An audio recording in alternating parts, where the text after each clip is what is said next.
అచ్యుతాపురం ప్రత్యేక ఆర్థిక మండలిలో ఏర్పాటు చేసిన బాలాజీ యాక్షన్ టెస్కా ఎకోమా పరిశ్రమ ఆవరణలో ముఖ్యమంత్రి నారా చంద్రబాబు నాయుడు వర్చువల్ విధానంలో పరిశ్రమలో ఉపాధి కల్పన పార్కును ప్రారంభించారు. ఈ కార్యక్రమంలో హోంమంత్రి వంగలపూడి అనిత, మంత్రి కొల్లు రవీంద్ర, జిల్లా కలెక్టర్ యలమంచిలి నియోజకవర్గ MLA Sundarapu Vijay Kumar, APRDC chairman Pragada Nageswararao, పరిశ్రమ ప్రతినిధులు, కూటమి నేతలు పాల్గొన్నారు. వ్యవసాయ, పారిశ్రామిక రంగాలకు ఎన్డీఏ ప్రభుత్వం అధిక ప్రాధాన్యత ఇస్తుందన్నారు. నిరంతరం కష్టపడుతూ మరి ఎవరైతే ల్యాండ్ ఇచ్చారో వాళ్ళందరికీ కూడా న్యాయం చేయడం, వాళ్ళందరి బాగోగులు చూసుకోవడం, ఇండస్ట్రీని తీసుకురావడం, ఇండస్ట్రీకి power, infrastructure, water,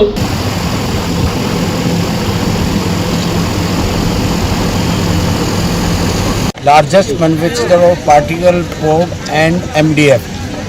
Previously wood was used, now engineering board is used. MDF and particle boards are engineering board. I am very happy to see the situation of Andhra Pradesh that the government is running a speed of aeroplane. Everything is completed in no time. They are helping to the industries to come Andhra from the all part of the country. When I listened more than 1 hour to Chandrababu Naidu, he was speaking just like a 50 years old man. That's the energy.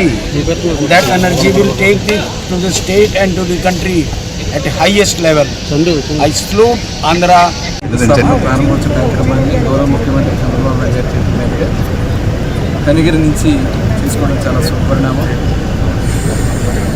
One family one entrepreneur అనే ఆలోచనతో ప్రతి కుటుంబం నుంచి ఒక ఎంటర్ప్రెనర్ని తయారు చేయాలనేది ప్రభుత్వ లక్ష్యం.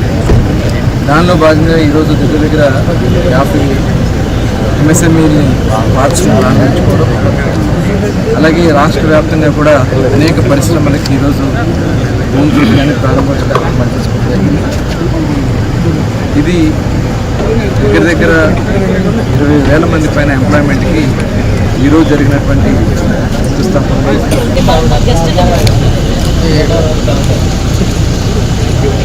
ల్యాండ్ ఎక్విజిషన్ చేయడం, R&R చేయడం, అభివృద్ధి కోసం నిరంతరం కష్టపడుతూ మరి ఎవరైతే ల్యాండ్ ఇచ్చారో వాళ్ళందరికీ కూడా న్యాయం చేయడం, వాళ్ళందరి బాగోగులు చూసుకోవడం, ఇండస్ట్రీని తీసుకురావడం, ఇండస్ట్రీ శ్రీకాకుళం జిల్లాలో